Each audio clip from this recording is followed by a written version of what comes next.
Okay. Marian, you want to start? Yes. Yes, so good afternoon. Shalom lekulam. It's our department seminar here at the Bar-Ilan University, a Department of Jewish Art. Today we are honored to host Abigail Meyer, and Tzvi Orgad will introduce her. Thank you, Marian. So Abigail H. Meyer is an art historian and curator specializing in Jewish visual arts and material culture with experience in various art world sectors, including collection management, museum interpretation, and provenance research. Abigail was the head of Department of Ceremonial Objects and Fine Arts at the leading boutique auction house specializing in rare Judaica in New York, and the researcher for Judaica at the Metropolitan Museum of Art in the Department of European Sculpture and Decorative Arts, responsible for the scholarship, research, acquisition, and expansion of its Judaica collection. Abigail consults for museums, universities, libraries, research institutions, and private collectors, specializing in rare Hebrew books, illuminated manuscripts, ritual objects, and fine art. She has created exhibitions, authored catalogs, and lectures on art history to draw greater attention to art and objects relating to Jewish history, cultural heritage, and experience. Her research focuses on the intersection of Jewish history, cultural anthropology, museum studies, and art history. She is the consulting curator at the Weizmann National Museum of American Jewish History in Philadelphia and the collections research specialist at the National September 11 Memorial and Museum in New York City. Yes, and you can see the title of her talk today. So, Abigail, the floor is yours. Okay. Oh, Tzvi, I didn't know if you want to perhaps just mute everyone and then unmute me, or No, happy to just go ahead. I'm muting everyone. You can start. Okay, thank you. And thank you for inviting me. Tzvi, it was good to meet you at the World Congress of Jewish Studies this summer in Jerusalem, where I saw many of you during that time there. So thank you for giving me the opportunity to present some of my research. This is part of my doctoral work and hopefully soon to be publication for the public. So thank you very much. All right. So my subject today, a stranger in a foreign land. I'm going to assume many people in the audience get the biblical reference. I am studying and will be speaking today about collecting and exhibiting Jewish material culture in an encyclopedic art museum. A great challenge in the collection and exhibition of Jewish material culture stems from the limited number of objects extant, compounded by the institutional criteria for the highest caliber of skill and craftsmanship. With these and other limitations, encyclopedic art museums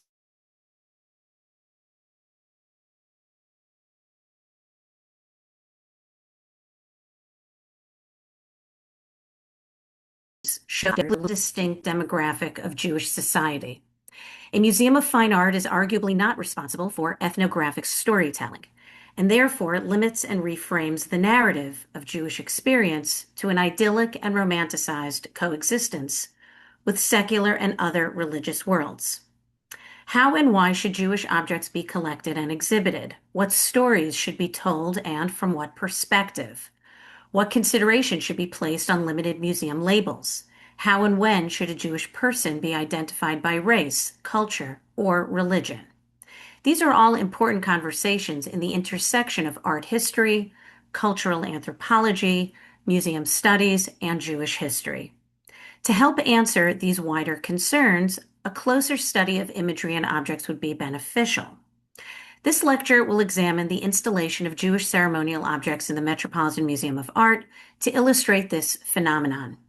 For example, placing works commissioned by wealthy European Jewish merchants and banking families alongside the finest examples of decorative arts of the same time and place sets the Jewish arts on par with their Christian and secular neighbors and suggests the Jewish patron was as much a member of society as his silver menorah or illuminated manuscript. While these significant works demonstrate Jewish artistic heritage and patronage, an art museum setting neglects narratives that do not present as historically fine art. It will also explore the ethnography and cultural anthropology of Jewish material culture as objects of collection and display in encyclopedic museums vis-a-vis material and cultural heritage of other cultures and how representation differs. This is very much a work in progress, again, part of my doctoral research, but sharing portions of my ongoing work. The Metropolitan Museum of Art, founded in 1870 in New York City, has evolved into one of the world's largest and most prestigious art museums, boasting a vast collection of over 1 million objects of art spanning over 5,000 years of art history. I use the expression encyclopedic as the museum's collections span geography, chronology, and artistic media. The museum today is divided into 19 curatorial departments, which you can see here, of which many arguably may contain objects that relate to Jewish history. It was the Department of Medieval Art and the Cloisters that began the pursuit of incorporating Jewish historical narrative. We don't see. I'm sorry? You don't see my slide? I can't hear Miriam. I'm sorry, she's muted. We don't see the list you're We talking. don't see the slides. You mentioned that we see the division, but we're on the first slide. Okay. I don't know why. Tzvi? Oh, now we see the second slide. Now you see it? Now we can Yeah, see now it. Right. Yes. Okay. Am I blocking it now? Have I done something wrong here? now Uh, we Okay. I'm not sure what It's just happened. fine. It's just fine. Thank you. Thank you for helping. Thank you for pointing that out. I use the expression encyclopedic as the museum's collections span geography, chronology, and artistic media. The museum today is divided into 19 curatorial departments, which I hope you can see here, of which many arguably may contain objects that relate to Jewish history. It was the Department of Medieval Art and the Cloisters that began the pursuit of incorporating Jewish historical narratives and the collection and display of material culture roughly 2 decades ago. This was followed by an unofficial Judaica initiative housed in the collection of European sculpture and decorative arts, or ESDA, that has begun to flesh out the Jewish experience in this storied museum. I held the position of researcher for Judaica from 2021 through 2023. For years, the prestigious institution located in the city, just checking, do you see the third slide? Okay. we see Rothko and For years, the prestigious institution located in the city with the country's largest Jewish population had a visible hole in its robust collection. It lacked Jewish ritual art. And while the museum's walls are filled with Jewish artists from Marc Chagall to Mark Rothko in the Department of Modern and Contemporary, 2 works from the Met you see here, and yet no reference to the artist's cultural background. In defense of the Met, I would agree that Rothko's Jewish birth is irrelevant. For Marc Chagall, however, it is rather surprising that his Jewish lineage is a mere clause in only one work's description in the museum. One could argue that there simply aren't many beautiful pieces from antiquity or medieval, or perhaps even early Renaissance Jewish art available for acquisition that meets the Met's standards. While medieval Christian art was preserved in churches and libraries, many Jewish works of art were destroyed by persecution or were lost to the vicissitudes of a diasporic reality. Additionally, Jewish ritual art was not considered by great institutions to have a place among the great works of art. That Jewish ritual art could neither contribute to our understanding of past cultures or even provide a beautiful aesthetic. 3 vehicles have allowed the Met to begin to craft stories of Jewish life and tradition: exhibitions, loans, and acquisitions. In the last 2 decades, the Met has staged 3 large-scale exhibitions, a special installation, and a dedicated unit in an exhibition featuring the themes and subject matter of Jewish visual arts and material culture. Here you can see snippets from Masterworks of Hebrew Manuscript Illumination, 2011 to 2012, Jerusalem 1000 to 1400, Every People Under Heaven, 2016, The Colmar Treasure, A Medieval Jewish Legacy, 2019, housed at the Cloisters, and a special installation, Renaissance Masterpieces of Judaica, which ran in 2023, a work that I myself curated and wrote the museum labels for, which we will speak about in greater length. In the development of these exhibitions, numerous strategic alliances with other institutions allow for loans for exhibitions from institutions such as the New York Public Library, the Hispanic Society of America, the American Numismatic Society, and of course, the Library of the Jewish Theological Seminary. The Medieval Department's 2005 exhibition, Prague, The Crown of Bohemia, 1347 to 1437, featured a unit of important works representing Prague's prominent Jewish community. Because of anti-Jewish sentiment in medieval and later times, hardly any works of this nature have survived to the present day. Of special interest was a 3-volume Hebrew Bible featuring gold calligraphy against a brilliant colored field embellished with floral ornament, loaned by the Mendel Gottesman Library at Yeshiva University in New York.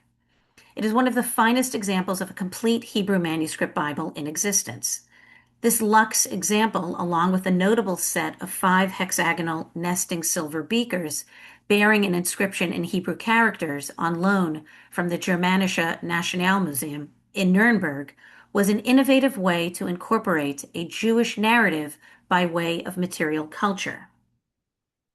The visibility of Jewish art increased significantly with the Met's 2011 exhibition, The Washington Haggadah, Medieval Jewish Art in Context, again a project of the Department of Medieval Art. The Washington Haggadah, one of the most important illustrated Hebrew manuscripts preserved in an American public collection, was an unprecedented loan from the Library of Congress. It was shown at the Met beginning the first week in April 2011 to coincide with the observance of Passover later that month. Since then, the Met has displayed important Jewish medieval illuminated manuscripts, including the Cervera Bible, a designated national treasure from the National Library of Portugal in Lisbon, which is top left on your screen, and the John Rylands Haggadah from the Ryland University Library in Manchester, England. Image its center in detail. In the exhibition of the Washington Haggadah, a page turned to an illustration of a German Jewish woman roasting her Paschal lamb, sat beside a 15th century swatch of fabric that closely resembled the patterns and textures of the woman's dress. Similarly, adjacent to an image in the Haggadah of a Jewish man holding a cup to make kiddush, sat an identical-looking beaker from the museum's collection. This technique of museum display allowed the visitor to better understand how the visual representations of Jewish people fit within medieval context. But the question remains, was it merely a reflection of an image, or was it indeed a true representation of the Jewish experience at that time? In 2013 and 2016, the Met purchased 2 18th century silver and gilt Torah ornaments produced in Venice, a large silver Torah crown seen on left, and the corresponding finials on right, reuniting the pair in what would be the first in a series of acquisitions of European silver ritual objects as part of the Judaic initiative and donor contribution. Here you can see the Torah crown and finials in situ, in the vitrine in the late Baroque and Rococo gallery. The Judaica objects are entirely disengaged from the gallery at large, as you can see in the second picture. Unfortunately, there is not enough time to dive into my analysis of this particular gallery, but one can see the missed opportunity and disconnect from characterizing Jewish objects within historical context of the 17th and 18th century in Europe.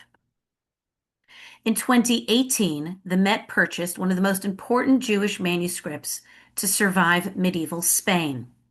This exquisitely illuminated 14th century Spanish Bible from the Castile region from between 1300 and 1350 is one of only 3 surviving embellished Hebrew Bibles from the region. Its uniqueness is in the beauty of the manuscript, with clean margins, uniform penmanship, complex micrographical patterns, illuminated initial panels, and intricate designs on its opening carpet pages, showcasing a unique blend of Christian Gothic and Islamic artistic styles. These highly decorative opening pages are a testament to a time in Spain described as the convivencia, or coexistence, when Islamic, Christian, and Jewish cultures blended and influenced each other to create a common aesthetic while maintaining unique cultural expressions. In August 2020, during the height of the coronavirus, the museum staged an exhibition entitled Making the Met 1870 to 2020, which marked and celebrated the museum's 150th anniversary. In this landmark exhibition, a blend of objects, for contextual reasons, were displayed thematically.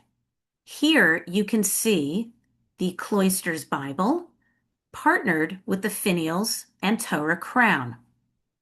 An awkward pairing in all but theme, chronologically and geographically incorrect, the objects nevertheless represented the Jewish ritual arts and religious experience. Interestingly, the exhibition label for the Bible in this exhibition stated, Jewish artistic heritage has only become a focus of collecting at the Met in the past decade. And for the Venetian Torah ornaments, the label included, quote, these are the first significant pieces of early modern Judaica, works of art for Jewish ritual, to enter the Met collection. In September 2013, the Met acquired its most important piece of Jewish art, a 15th century Italian Renaissance illuminated Mishneh Torah manuscript from the collection of Judy and Michael Steinhardt. Coincidentally, I was at that Sotheby's sale when this amazing purchase was announced publicly. This masterpiece is the second half of a 2-volume illuminated Mishneh Torah, Maimonides' monumental work. The sumptuous illuminations that complement the text reveal not only knowledge of the Mishneh Torah's content, but also a detailed understanding of the actual laws. Additionally, the illustrations, which are attributed to a non-Jewish artist, the master of the Barbo Missal, use scenes from the quotidian Renaissance world. The men and women are depicted wearing typical Renaissance garb, featuring jerkins, doublets, and hose, while the homes, buildings, and cities feature contemporary Italian architecture. This purchase was made in partnership with the Israel Museum in Jerusalem with a share agreement. If there's time, I will share an anecdote at the end about that. In 2023, we exhibited a special installation of the Mishneh Torah, returning to the Met after a 5-year sojourn at the Israel Museum in Jerusalem. I placed it alongside the famed Rothschild Machzor, entitled Renaissance Masterpieces of Judaica. The installation paired 2 of the finest Hebrew illuminated manuscripts from the Italian Renaissance. Maimonides' Mishneh Torah, a landmark of Jewish jurisprudence, and the Rothschild Machzor, a luxury prayer book on special loan from the Library of the Jewish Theological Seminary, and last shown to the public in the 1990s. This great treasure was painted by multiple artists working in Florence and offers page after page of exquisite decoration. As a form of exhibition, this installation represented a great milestone in the Met's portrayal of Jews in context. These 2 late 15th century Northern Italian Hebrew illuminated manuscripts again, one liturgical, one legal, were exhibited in the Quattrocento Gallery of the Department of European Sculpture and Decorative Arts. The vitrine was surrounded by treasures, including imitations of Chinese blue and white from the Medici porcelain manufactory, the studiolo from the Ducal Palace in Gubbio, executed in trompe-l'oeil intarsia, a wood inlay technique, an elaborately carved walnut scabello chair, a terracotta coat of arms from the Della Robbia workshop, and it was just a few inches from the breathtaking multicolored marble Farnese table. Examining and understanding the gallery and objects among which the manuscript installation resided informed the visitor of the collective nature of the art in the room. That is, to communicate that the artistic value, level of craftsmanship, and cultural heritage of the manuscripts is on par with the surrounding objet d'art. Furthermore, by virtue of organizing the gallery by chronology and geography, some objects may have a deeper connection to the representative material culture of Jewish history and experience. It is important to note that at the time of the manuscript's production, Florence was a hub of humanist scholarship and artistic production, due largely to the funding of the powerful Medici banking family and political dynasty, who by the end of the period exerted their financial and political influence over much of central Italy. The Jewish community of Florence flourished in the 15th century, their position closely linked to the fortunes of the Medici. Lorenzo de' Medici, or Il Magnifico, depicted here by Florentine medalist Niccolo Fiorentino, on the obverse of a bronze medal from the museum's collection, was their protector. When the Medicis fell briefly from power in the 1490s, the Jews of Florence were ordered to leave the city. While it was a golden era for Lorenzo, patron of Botticelli, Leonardo, and Michelangelo, it was also a celebrated time for Jewish culture. Lorenzo encouraged Jewish scholarship and intellectual exchanges between Jewish scholars in and around Italy, and Lorenzo's court philosophers. Christian scholars were particularly interested in Kabbalah and Jewish biblical commentaries. Many studied with well-known Jewish scholars as part of this humanist pursuit.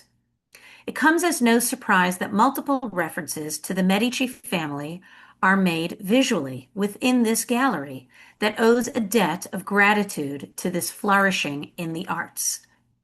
Also residing in Gallery 503 are other Medici family depictions, a marble bust of Cosimo I, Duke of Florence, and a bronze cast of Francesco I de' Medici, Grand Duke of Tuscany.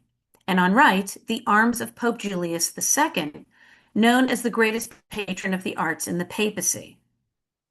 Pope Julius II employed the Jewish Provençal doctor Samuel Sarfati as pontifical archiator, and Sarfati represented the Jewish community at the coronation of Pope Julius II in 1503.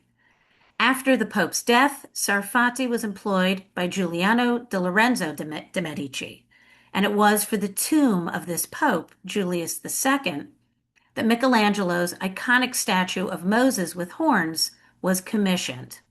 This Old Testament misinterpretation of, quote, the rays of light would inform centuries of anti-Semitic tropes.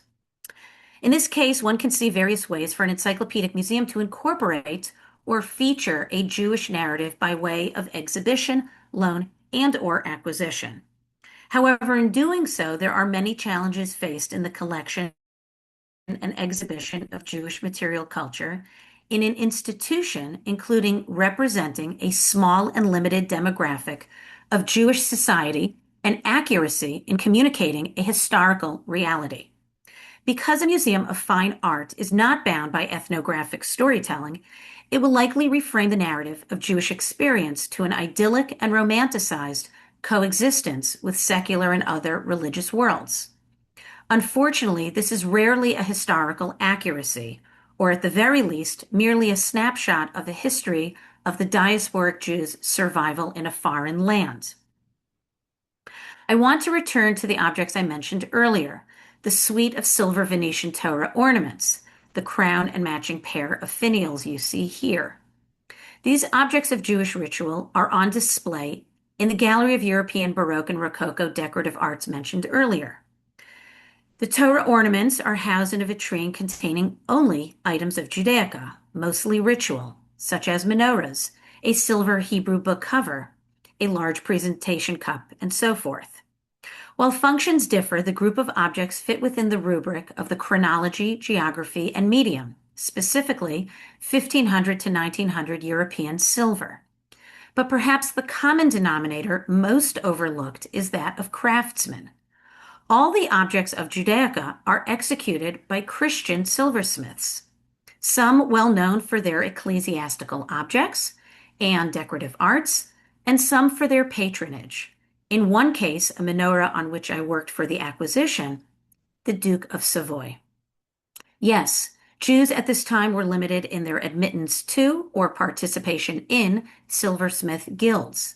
However, they were not forbidden from commissioning some of the most exquisite ritual art and, quote, Judaica extant today, including this example of Torah ornaments executed by the Venetian Christian silversmith Andrea Zambelli.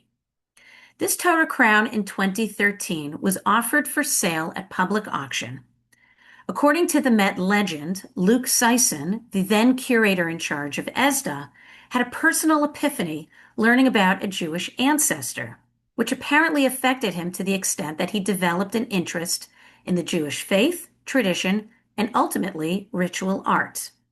In 2019, Sison left his Met post accepting the directorship at the Fitzwilliam, and there too expressed interest in expanding a narrative in what he saw as lacking in representation. But what about the Jewish ritual and ceremonial objects crafted by Jewish artisans?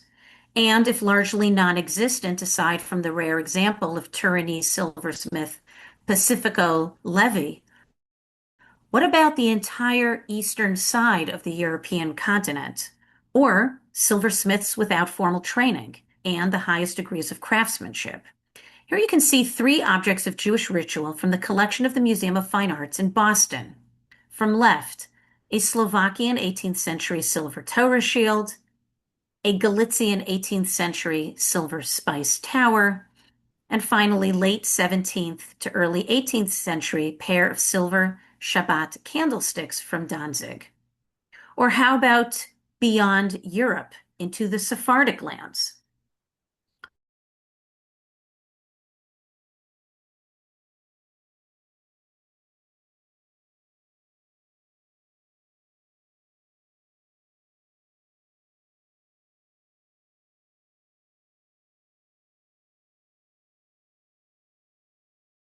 Sephardic lands, or more specifically the Iberian Peninsula, I thought to add here an anecdote that further speaks to the splicing of museum collections at the Met in real time.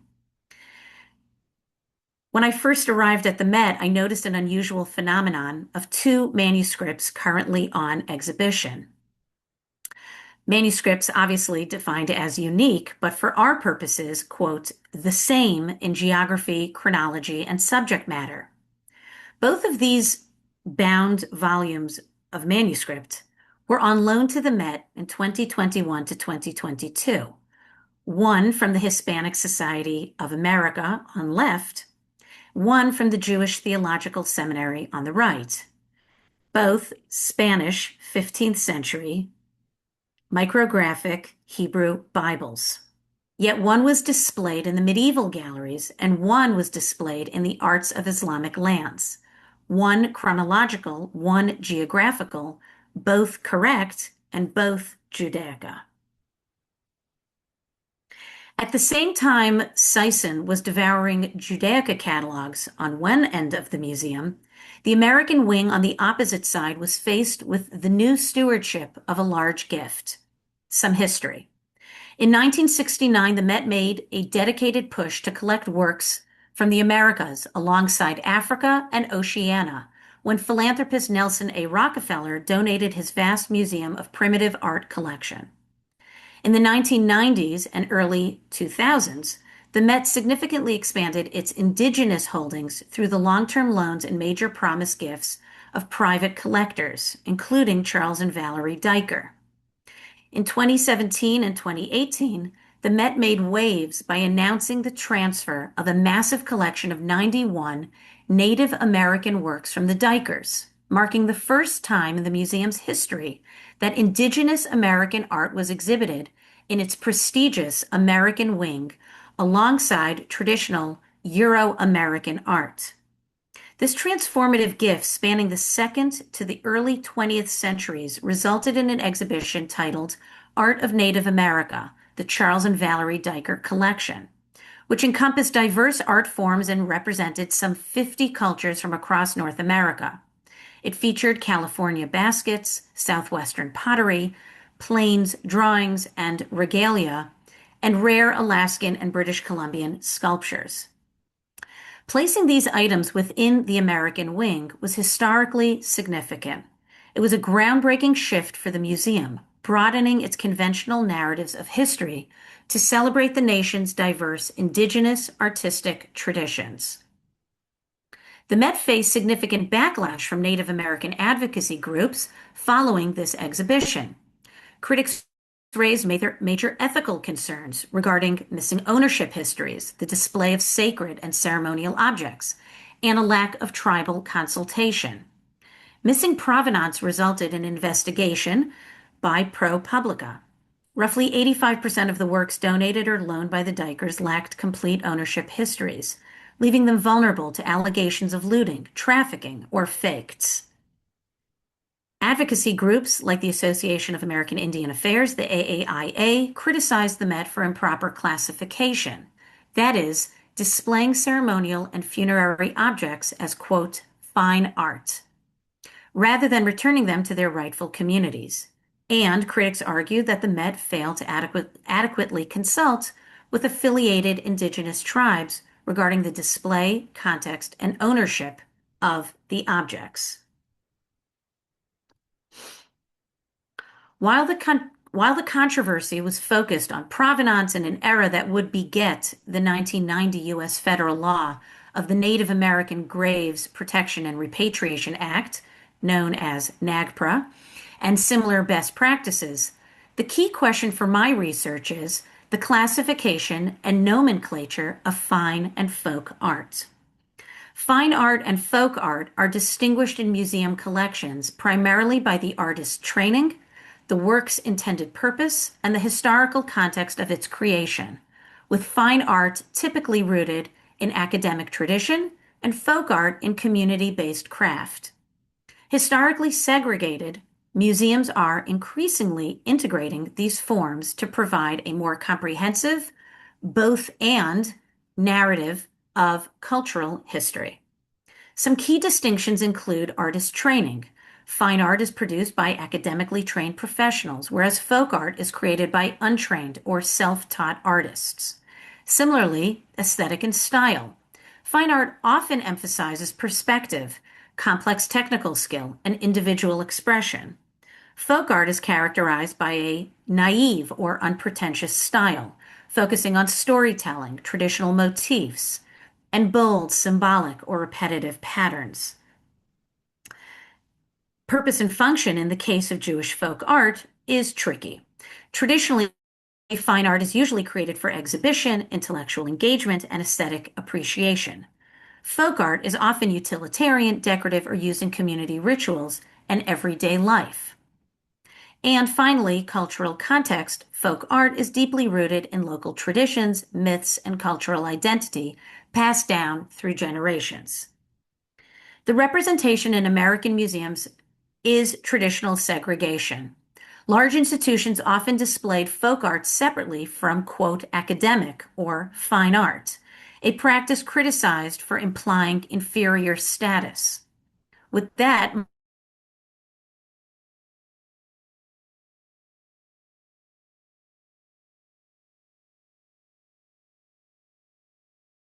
mindful, self-taught, and vernacular arts alongside fine arts to tell a more inclusive story of visual culture. Key institutions play significant roles in this discussion. The American Folk Art Museum in New York is dedicated specifically to this art form. The National Gallery of Art in Washington, D.C. has also held significant exhibitions aimed at reevaluating the, quote, invention of folk art and its value within their encyclopedic collections. And the Museum of Fine Arts in Boston hosts collecting stories, which are programming events, including lectures, courses, and demonstrations by contemporary artists. In many ways, there is a shifting of definitions. Curators are challenging the binary, with some aiming to eliminate the term folk art to treat it simply as great art. These distinctions of fine versus folk art then prompt a question of other curatorial departments and collections one finds in an encyclopedic museum. In 2023, the Met saw the temporary closing of the second-floor galleries, with a scheduled reopen in 2027 for the galleries of the Department of Ancient West Asian Art. The confusingly renamed department was formerly known as the Department of Ancient Near Eastern Art since its creation in 1956, with the inclusion of clay documents inscribed with cuneiform, as well as cylinder and stamp seals, which were among the earliest acquisitions, followed by Assyrian, Neo-Hittite, and Palmyran sculptural reliefs. The Met's website explains the change. As of May 2, 2025, the department was renamed the Department of Ancient West Asian Art, to use terminology that describes a distinct geographical region, rather than one that is in relation to a presumed center and reflects the more current scholarly perspective. End quote. Near Eastern Studies is a recognized discipline in American universities today and is currently used by countless schools, albeit an arguably Eurocentric designation. I have been following this controversy since the Morgan Library and Museum made the change in 2020. But while nomenclature does affect my research, I will leave that subject for now. Here is a photo I took of one vitrine in this department in 2022, dedicated to the ancient Near East and the Bible. It was a grouping of ivory objects and citations from the Hebrew Bible surrounding a 2nd century BCE ceramic Dead Sea Scroll jar and lid from the Qumran. This object appeared in the 2019 exhibition, The World Between Empires, Art and Identity in the Ancient Middle East, a masterful exhibition of antiquity that included a section on, quote, Judea, and arguably deserves a place on my list of exhibitions I provided at the start of the hour. However, the snapshot in time presented by this exhibition, roughly the kingdom of Judea ruled by Herod the Great from 37 BCE to the Bar Kokhba rebellion ending in 135 CE, and the Emperor Hadrian expelling the Jewish population by the year 138, seemed questionable to my list in my study of Judaica. Nevertheless, I mention here in conjunction with this department and to record objects not deemed, quote, fine art. How have these objects, some ritual, funerary, etc., some clearly archaeological or folk according to most nomenclature, entered the museum's collection of art? Like the earlier Torah crown we spoke about from Italy on right, the Torah crown on left from Algeria would have sat atop a Torah case or teak. It is an object I know well and was in the collection of the late Rabbi Avram Halpern of New York City, with whom I corresponded, befriended, and visited on many occasions. The silversmith creatively combined the design motifs of regional cultures, such as swirling arabesques and detailed openwork and architectural forms that reference North African and Sephardic folk art traditions. The Hebrew inscriptions include biblical verses on the top that symbolically link the crown to the Torah scroll it protects, and a band along the top edge that records the names of the artist, donor, and date, not unlike its Italian sister, that similarly records this information along a decorative band as well. The North African crown appeared at sale for auction in 2022, but after being presented as a potential acquisition, did not meet the standards of the Met, neither in geographical region nor level of craftsmanship. Nevertheless, the crown was acquisitioned by another encyclopedic museum growing a Judaica collection, the North Carolina Museum of Art. Ironically, it was with their lead curator at the onset of their initiative, well over a decade ago, that I worked on many occasions in advising on objects for sale at the auction house at which I was then employed.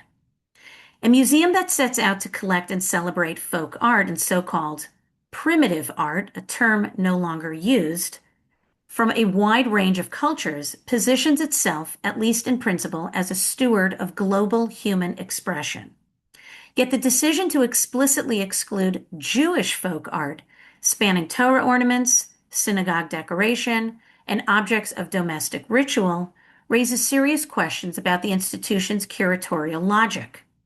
On what basis are certain living or historical traditions deemed worthy of preservation and study, while others are omitted entirely? The absence is not neutral. It reflects a choice that deserves scrutiny. This exclusion is especially difficult to justify given the clear alignment between Jewish material culture and the museum's stated focus. Jewish ritual objects, such as intricately worked Torah ornaments, or even everyday items used in home observance, are deeply rooted in communal life, craftsmanship, and intergenerational transmission. They embody precisely the kinds of vernacular creativity and symbolic meaning that museums of folk art typically seek to highlight. Ignoring them suggests either an inconsistency in the museum's criteria or an unspoken hierarchy of cultures. Seeing this crown beside a contemporaneous water ewer, a domestic and decorative object, one can see the visual placeholder for the crown in the collection. However, this ewer can be found in the collection of arts of the Islamic lands, where no Judaica appears. There is also a broader ethical dimension. Museums play a powerful role in shaping public understanding of cultural diversity by including African and Arabic traditions while excluding Jewish ones. The institution risks presenting a fragmented and potentially misleading picture of global heritage. In the case of the Algerian crown, an argument can certainly be made about the arts and metalwork of Northern Africa. It raises concerns about whose stories are considered representative or valuable, and whether certain cultures are being marginalized, intentionally or not, within the narrative the museum constructs. Ultimately, transparency is essential. If there are historical, political, or practical reasons for this exclusion, they should be clearly articulated and open to dialogue. Otherwise, the decision risks undermining the museum's credibility and mission. A genuinely inclusive approach to folk and vernacular art would not preemptively close the door on an entire cultural tradition, especially one with such a rich and well-documented material legacy. In conclusion, it is worth asking why Jewish ritual culture is so often represented through finely crafted, professionally produced objects, while the everyday, imperfect creations of less trained makers seems largely absent from museum collections. In many other cultural contexts, institutions actively seek out and celebrate folk art. Objects shaped by ordinary people, marked by uneven technique, improvisation, and personal expression. Excuse me. These works are valued precisely because they reflect lived experience rather than formal mastery, as you can see in these beautiful holiday paper cuts. So where are the roughly carved menorahs, the inscribed amulets, or the improvised holiday objects made by Jews without specialized training, such as the wonderful paper cut art you see here, another folk tradition in the Jewish arts? This absence raises questions not just about what was made, but about what has been deemed worthy of preservation. Is it that such objects were never produced in significant numbers, or that they were overlooked, discarded, or excluded from collecting priorities? Jewish material culture has often been framed through lenses of continuity, textual tradition, and aesthetic refinement, which may unintentionally privilege objects that align with those narratives. Meanwhile, objects that reveal economic hardship, marginal skill, or deeply local variation might complicate more polished stories of heritage and identity, like our illuminated manuscripts from Italy. The comparison with other museum collections suggests that this is not simply an issue of scarcity, but of curatorial perspective. If museums readily embrace the vernacular and the handmade in other cultures, their relative silence on similar expressions within Jewish life invites scrutiny. Expanding the scope of what counts as meaningful Jewish ritual art could open a richer, more complex view of the past, one that includes not only skilled artisans, but also the many individuals whose imperfect creations were nonetheless central to their religious and cultural lives. Thank you for your attention and the invitation to present to you today. Thank you very much for this rich presentation. Now I will open the floor for questions and comments.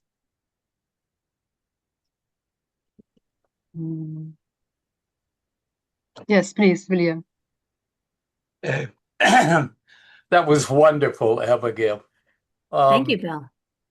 The question of Judaica in what you call encyclopedic museums, of course, is one that has become much more critical in the last 2 decades, and raises all the questions that you so perfectly expressed and presented to us. It's amazing. The way that museums and private collectors have approached the question of Judaica, of course, is an extremely important comparison as well, at least with those collectors who tried to collect with a contextual organization. And I was particularly impressed that you dealt from the beginning and in almost everything you said with the issue of context, of tying Judaica to some larger framework in the cultural world, the artistic world.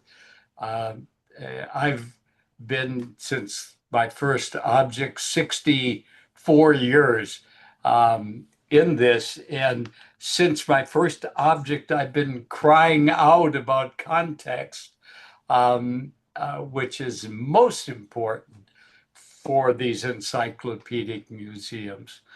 But you presented the problems wonderfully, raised the issues, and personally, I want to thank you. It was very revealing for me personally. Thank you. That means a lot coming from if not one of the greatest Judaica collector, at least in my lifetime, and still working today. Thank you, Bill. Thank you. Any other questions or comments from the audience? Yes, please, Ernesto. No. We heard about the importance, what is there, and in which way it is shown us. And I would like to have a question about a special piece that we have seen about the table, as it was called, made of marble, with a mosaic on it. What do we know about it, and what is like the mosaic? Because on the picture we couldn't see that. We saw that there were the feet of the stone desk, and on the plate there is a very great mosaic with in many colors, and it would be interesting from what kind of material is the mosaic. Do we know about, or from where has it produced? Sure. That table, which was, I put it in my slide, not because it relates to Judaica in a specific way, other than the fact that it was 3 feet away from the special installation that I had of the 2 illuminated manuscripts. It is, I mean, as an object, you can certainly consult the Met's website for, details and so forth. I don't purport to be an expert in the table. It is called the Farnese table. It is made out of marble. I think somebody had told me a legend story of how the table even was placed in the gallery, how it is basically impossible to ever remove that just based on its weight and the different pieces involved. But there's nothing inherently Jewish or Jewish related or anything like that. I hope I didn't mislead you. Probably the Metropolitan's website can give you a lot more information about provenance and exhibition history, but basically it's a 16th century marble Italian design. And it's not especially Jewish. It's actually not at all Jewish. I only referenced it because it is such a magnificent work and was in the same gallery as this other exhibition. So I was trying to highlight how we felt that these objects were on par with an object as magnificent as the Farnese table. Thank you. Maria, please. Yeah. Hi, Abigail, and thank you very, very much for this very interesting lecture that you gave us. It actually, I don't have anything to say about your lecture, which was perfect. Oh, thank you, Meyer. I just made me think of something else that I was very impressed by, and I wanted to share this with you.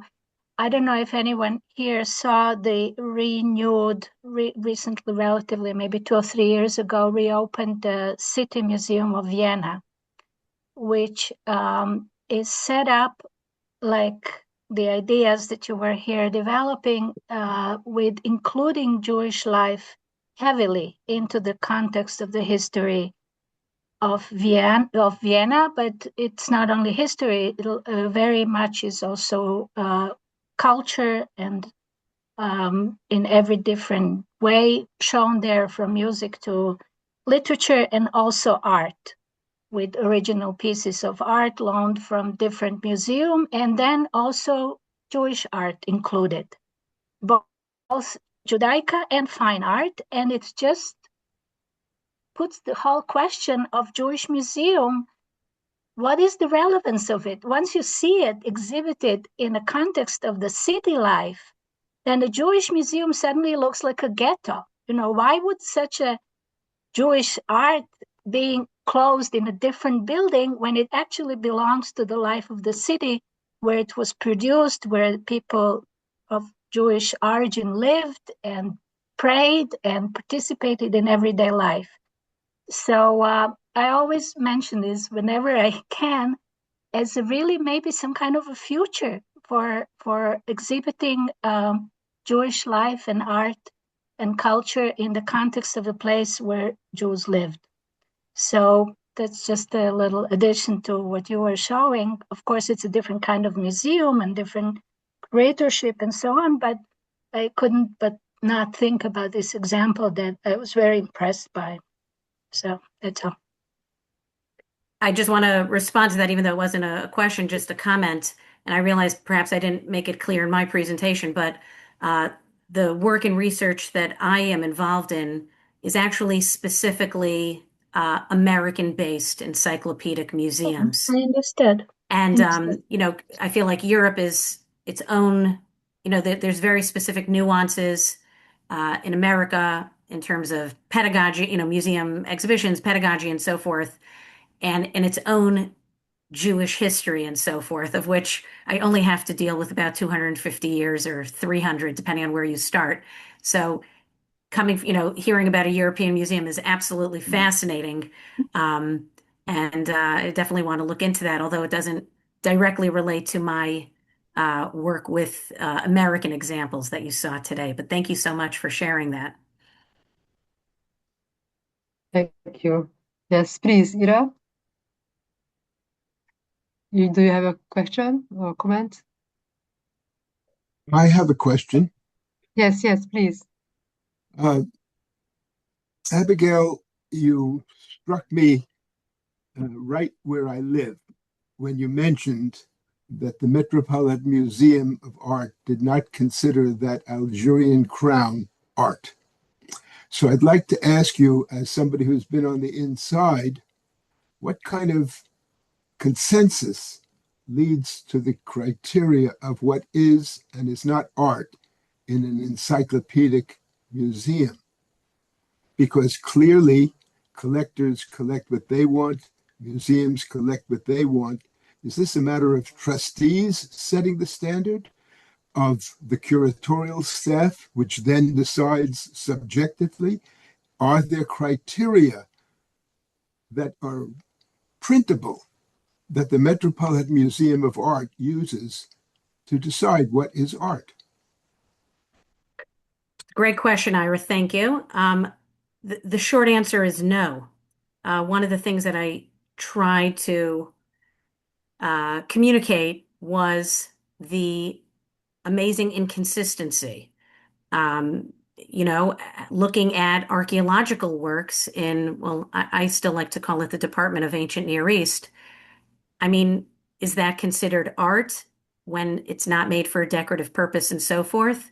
So perhaps in defense of the Met, they might say, well, every curatorial department, of which there are 19, is free to create their own standards. Perhaps that's the answer. So a curator in Ancient Near East will have a different definition of what is art than the person in European sculpture and decorative arts. Obviously, institutionally, that is somewhat problematic. The fact that people, that there even is an Ancient Near East department means they are now welcoming the discussion of antiquity and archaeology into the world of art.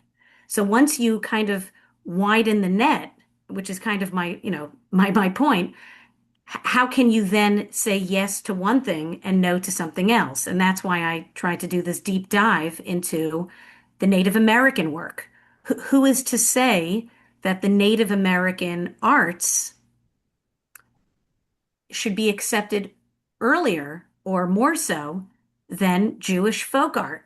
I'm sure we all know Professor Shalom Sabar, for example. I mean, this man has dedicated his life to the study of Jewish folk art. This is a real thing. You are a collector.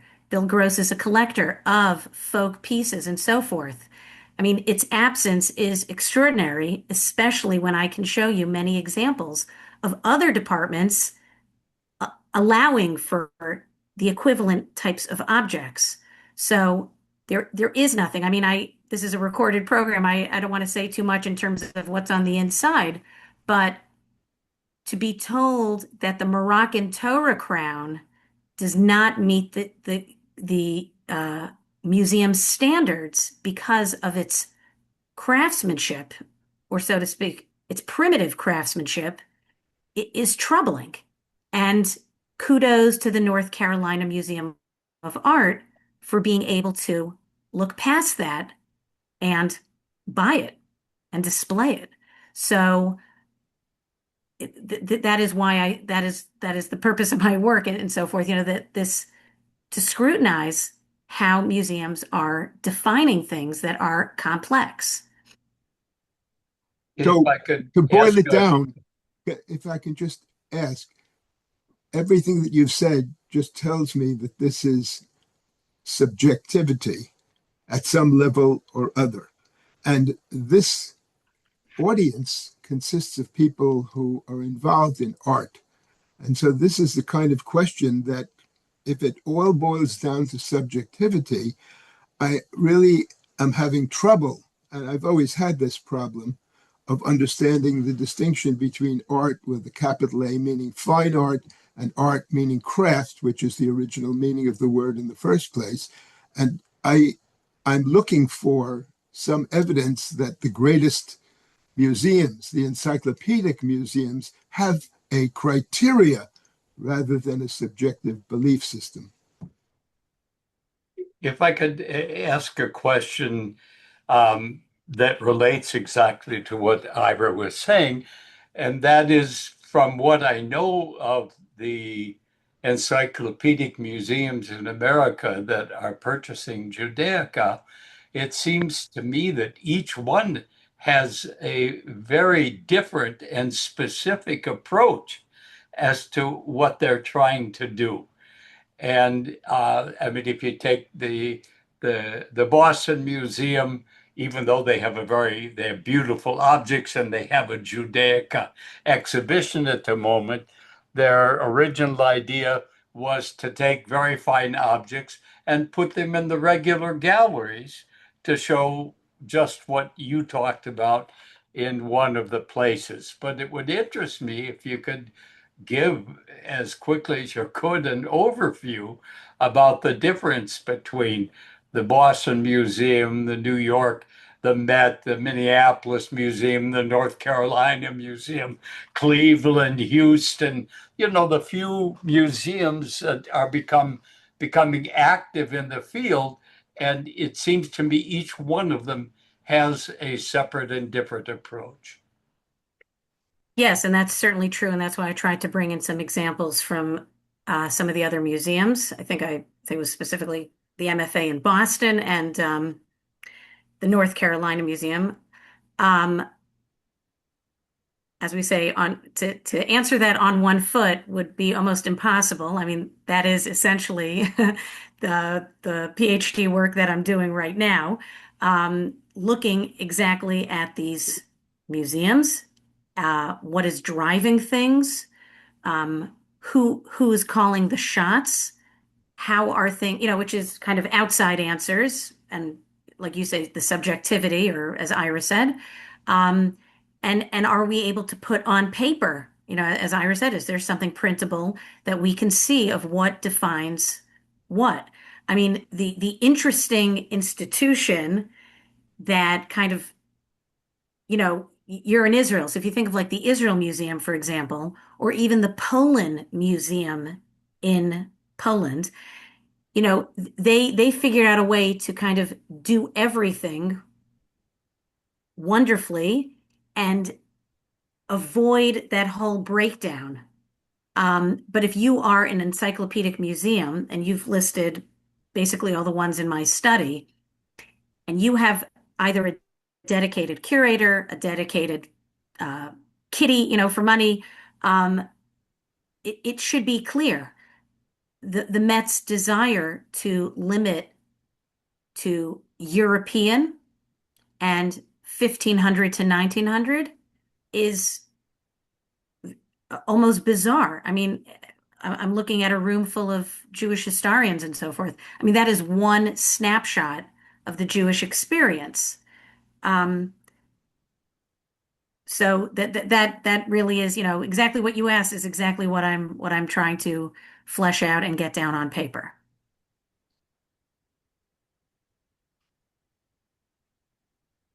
I wait to see the result, Abigail. Okay. I probably won't be alive, but I very much hope so.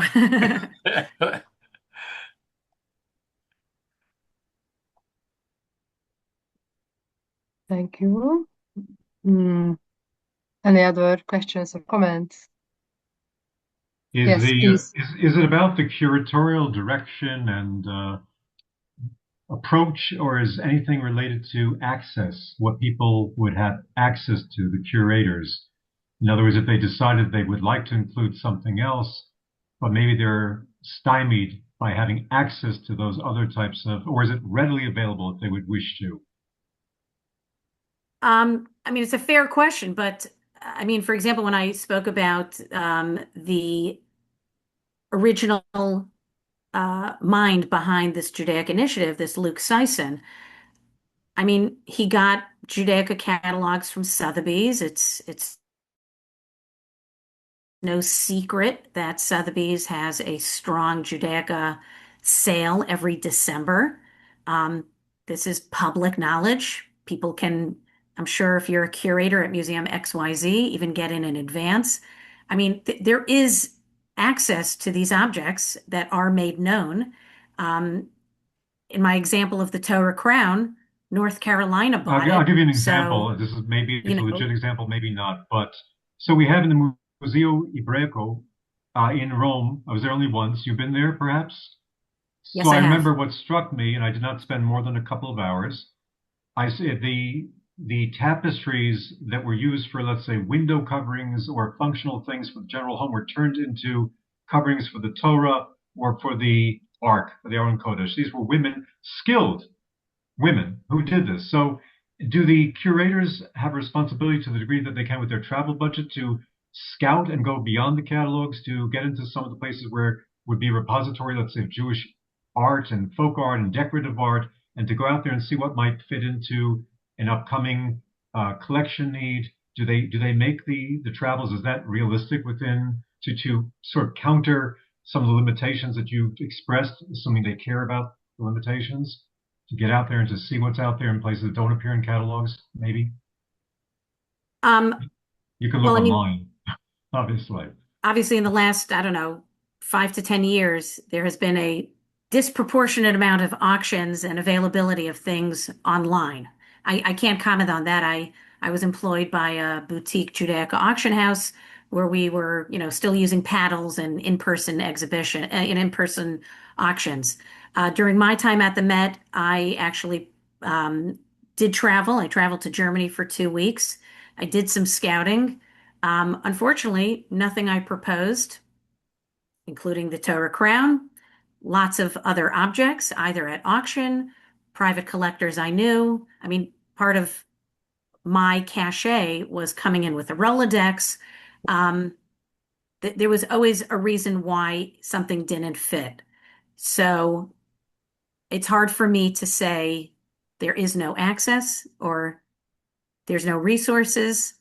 I came to a kind of junior position at the institution as a non-junior member of this world, you know, with 20 years of connoisseurship under my belt, and to have every suggestion, you know, declined.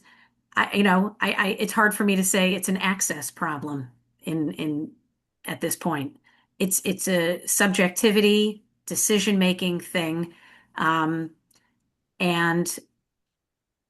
just looking at how the MFA is consistently adding to their collection, the North Carolina Museum, where historically the person that I used to deal with, John Coffey, was actually an American decorative arts person who he kind of came to us for Judaica for Dummies, so to speak, and really built up that collection. They have now hired a dedicated curator. That's become a new vogue. So I don't know why certain museums have taken those steps and otherwise. I mean, I can think about it, just, maybe not comment on in a public forum that's recorded, but access is not the issue. That's the short answer. Abigail, if I could just make a comment, because I've dealt with the majority of the museums, and the Met is unique. Their approach is quite different than any of these other museums. And I don't know whether it has to do with an element of snobbery or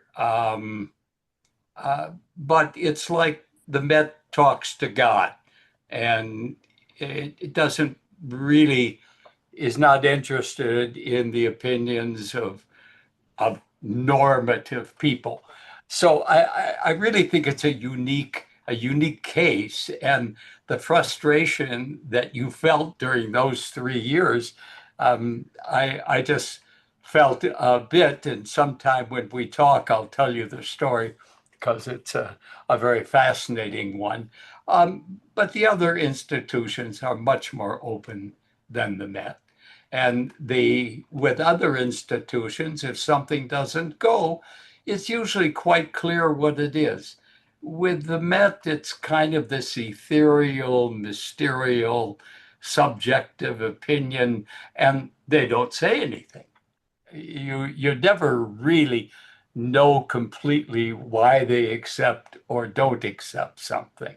So I think that your painful experience really represents not something that's typical of these other museums, particularly as provenance has become such an issue over the last 10, 15 years.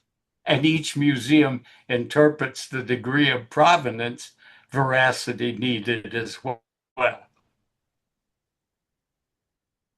Those are good points, yes. Coincidentally, I was just going to say, I also consult for Christie's, who's come into some Judaica, doing some cataloging work and some provenance. And it's interesting to see what is considered, like how far one must go and so forth. And I mean, the fact that the Met brought in a provenance department or something, I mean, is almost comical. I mean, every day in the New York Times, you see another object is being returned and so forth.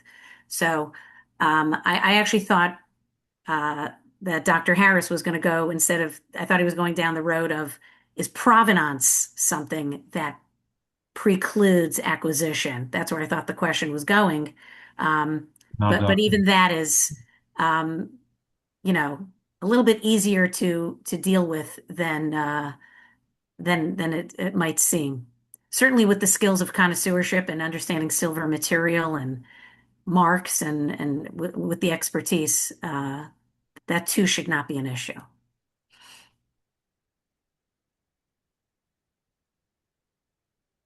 Thank you. So thank you again, Mia, for this wonderful lecture. And next week we will have same day, same time, lecture about Jewish marriage contracts in the late medieval and early modern visual culture. Thank you, Tzvi. Now I can see the poster. So I invite you for next week. And thank you again for coming. Goodbye. Goodbye. Goodbye.